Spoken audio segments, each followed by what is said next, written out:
আসসালামু আলাইকুম ওরহমতুল্লাহ। পবিত্র রমজান মাস বিদায় নেওয়ার পর আমাদের সামনে আসে অত্যন্ত ফজিলতপূর্ণ শাওয়াল মাস।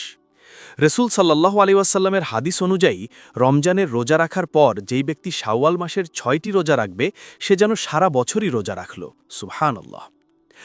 কিন্তু এই পবিত্র মাসটিতে আমাদের মা ও বোনদের মনে একটি অত্যন্ত গুরুত্বপূর্ণ প্রশ্ন জাগে, আর তা হল মহিলারা কি শাওয়ালের ৬ রোজা রাখতে পারবেন? বিশেষ করে যাদের মাসিকের কারণে রমজানের কয়েকটি রোজা ছুটে গেছে, তারা কিভাবে এই ৬টি রোজা আদায় করবেন? আজ আমরা এই বিষয়টি নিয়ে একদম পরিষ্কার এবং সঠিক একটি ধারণা জানব। রমজান মাসে মহিলাদের প্রাকৃতিকভাবেই মাসিক বা ঋতুস্রাবের কারণে বেশ কয়েকটি রোজা ভাঙতে হয়। ইসলামিক শরিয়াত অনুযায়ী এই দিনগুলোতে রোজা রাখা হারাম এবং পরবর্তীতে এই ছুটে যাওয়া রোজাগুলো কাজা আদায় করা ফরজ। এখন প্রশ্ন হলো, শাওয়াল মাস শুরু হলে একজন নারী কি আগে তার রমজানের কাজা রোজাগুলো রাখবেন, নাকি আগে শাওয়ালের ৬টি রোজা রাখবেন? ইসলামী স্কলারদের মতে সবচেয়ে উত্তম এবং নিরাপদ নিয়ম হল প্রথমে রমজানের ফরজ কাজা রোজাগুলো আদায় করে নেওয়া, কারণ ফরজ ইবাদত নফল বা সুন্নত ইবাদতের চেয়ে অনেক বেশি গুরুত্বপূর্ণ। আল্লাহর কাছে বান্দার ফরজ ইবাদতের হিসাব সবার আগে নেওয়া হবে। তাই একজন নারীর উচিত শাওয়াল মাস শুরু হওয়ার পর প্রথমে একনিষ্ঠ চিত্তে তার ছুটে যাওয়া কাজা রোজাগুলো আদায় করে নেওয়া, এরপর যদি শাওয়াল মাসের সময় বাকি থাকে তবে শাওয়ালের ৬টি রোজা রাখা। এতে করে তিনি ফরজ আদায়ের দায়িত্ব থেকেও মুক্ত হলেন এবং সারা বছর রোজা রাখার ফজিলত অর্জন করলেন।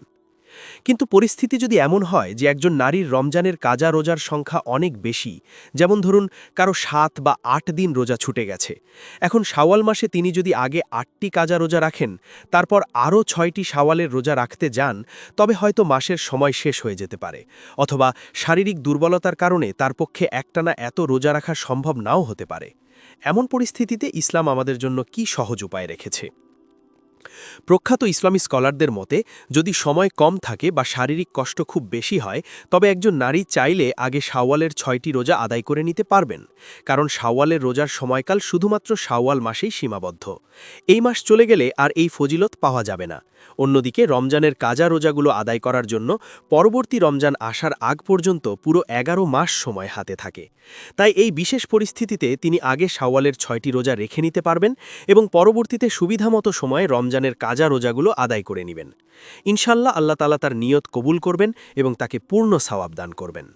তবে একটি বিষয় অবশ্যই মনে রাখতে হবে, কাজা রোজা এবং শাওয়ালের রোজা একসাথে মিলিয়ে একটি নিয়তে রাখা যাবে না। ফরজ রোজার নিয়ত সম্পূর্ণ আলাদা এবং সুন্নত বা নফল রোজার নিয়ত সম্পূর্ণ আলাদা। আপনি যখন কাজা রোজা রাখবেন তখন শুধুমাত্র কাজা রোজার নিয়তি করবেন, আর যখন শাওয়ালের রোজা রাখবেন তখন শুধুমাত্র শাওয়ালের রোজার নিয়তি করবেন। নিয়তের ক্ষেত্রে মনের একনিষ্ঠ সংকল্পই যথেষ্ট, মুখে উচ্চারণ করা জরুরি নয়। মা ও বোনেরা, আল্লাহ তাআলা আমাদের জন্য ইসলামকে অত্যন্ত সহজ করেছেন।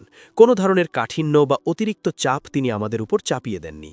তাই আপনার শারীরিক অবস্থা এবং সময়ের দিকে খেয়াল রেখে সঠিক সিদ্ধান্ত নিন। তবে চেষ্টা করবেন সুযোগ থাকলে কোনোভাবেই যেন এই অমূল্য ফজিলত হাতছাড়া না হয়। আল্লাহ তাআলা আমাদের সবাইকে রমজানের শিক্ষার উপর অটল থাকার এবং বেশি বেশি নেক আমল করার তৌফিক দান করুন। আসসালামু আলাইকুম ওয়া রাহমাতুল্লাহ।